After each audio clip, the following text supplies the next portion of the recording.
स्वागत है आपका अपने चैनल एकलव्य स्टडी पॉइंट पे। और मेरा नाम है सचिन और आज की इस वीडियो में हम पढ़ने वाले हैं क्लास 12 की हिंदी। और काव्य खंड जो है अंतरा बुक का, उसमें से देवसेना का गीत, उसके बहुवैकल्पिक प्रश्न यानी कि एमसीक्यू क्वेश्चंस आज की इस वीडियो में हम करने वाले हैं। अगर आपको नहीं पता तो आपको बता दूं कि अब की बार आपकी बोर्ड एग्जाम्स में कविताओं के अंदर से भी एमसीक्यू क्वेश्चंस पूछे जाएंगे। तो अगर आपको अच्छे मार्क्स लेने हैं तो आपके लिए वीडियो मोस्ट इंपॉर्टेंट है। वीडियो को एंड तक देखना। और अगर आपकी कोई प्रॉब्लम हो, कोई डाउट हो, तो आप मुझे इंस्टाग्राम पे फॉलो कर सकते हैं। मेरा यूजर नेम आपके सामने है। और आज की ये जो वीडियो है मल्टीपल चॉइस क्वेश्चंस की यानी कि बहुवैकल्पिक प्रश्नों की, इसमें से हो सकता है कि एक या दो क्वेश्चंस मैं आपसे भी पूछूंगा टास्क के तौर पे, और आपको उनका आंसर मुझे कमेंट बॉक्स में देना होगा। तो आइए देखते हैं आज का हमारा फर्स्ट क्वेश्चन क्या है। तो देवसेना का गीत किस नाटक से लिया गया है। ठीक है, मैंने आपको पढ़ाया है ये, मतलब जो कविता जो है ये देवसेना का गीत जो है अच्छे से पढ़ाया है, और मैंने बताया भी था कि किस नाटक से लिया गया है। तो पहला जो आपके सामने जो विकल्प है वो है चंद्रगुप्त, ख है आपका अजातशत्रु, ग है स्कंदगुप्त, और घ है तितली। तो देवसेना का जो गीत है वो स्कंदगुप्त नाटक से लिया गया है। दूसरा प्रश्न है आपके सामने, देवसेना कौन थी। ठीक है, तो इसका पहला विकल्प है स्कंदगुप्त की पत्नी, ख है मालवा के राजा बंधु वर्मा की बहन, ग है एक दासी, या घ है स्कंदगुप्त की बहन।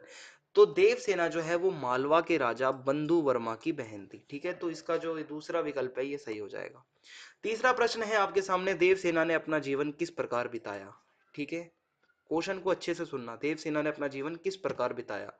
क है दासी बनकर, ख है खुशी से, ग है भ्रमवश, और घ है दुख में। ठीक है, तो जो देवसेना थी उसने अपना जीवन भ्रमवश बिताया था। अगर आपको एक लाइन याद हो तो, मैंने भ्रमवश जीवन संचित मधुकरियों की भीख लुटाई, इसी गीत की एक पंक्ति है।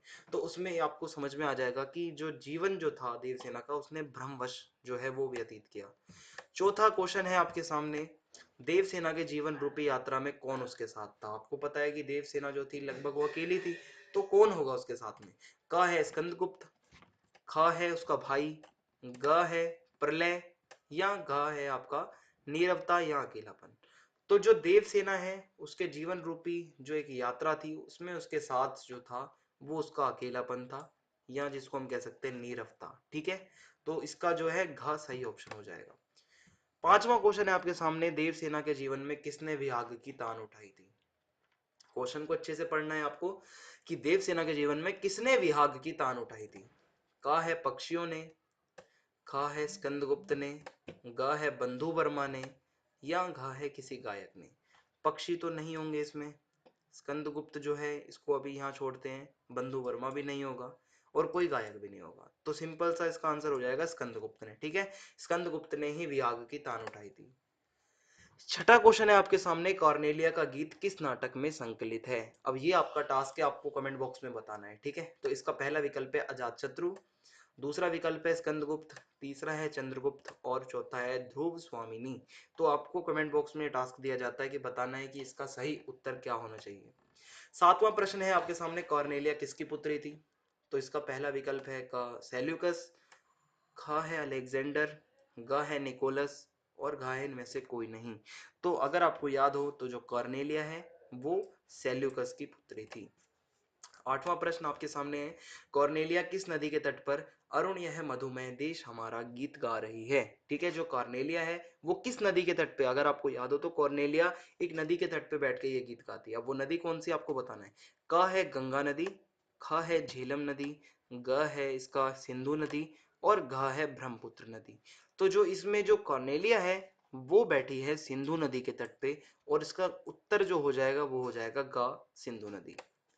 नौवां प्रश्न है आपके सामने, कॉर्नेलिया का गीत जो है उसके अंदर कौन सा रस प्रधान है, यानी कि कौन से रस की प्रधानता है इस गीत के अंदर।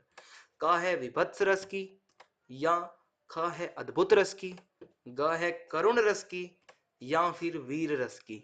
तो इसके अंदर विभत्स रस तो नहीं होगा, करुण भी नहीं होगा, वीर भी नहीं होगा।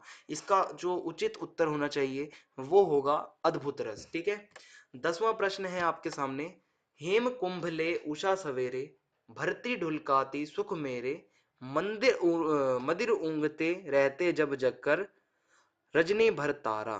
इस पंक्ति में किनका मानवीकरण हुआ है? इसमें किन्हीं चीजों का मानवीकरण किया गया है, आपको बताना है किनका हुआ है। का है उषा का, क्या उषा का मानवीकरण हुआ है? खा है तारों का, या गा है रजनी का, या उषा और तारों दोनों का?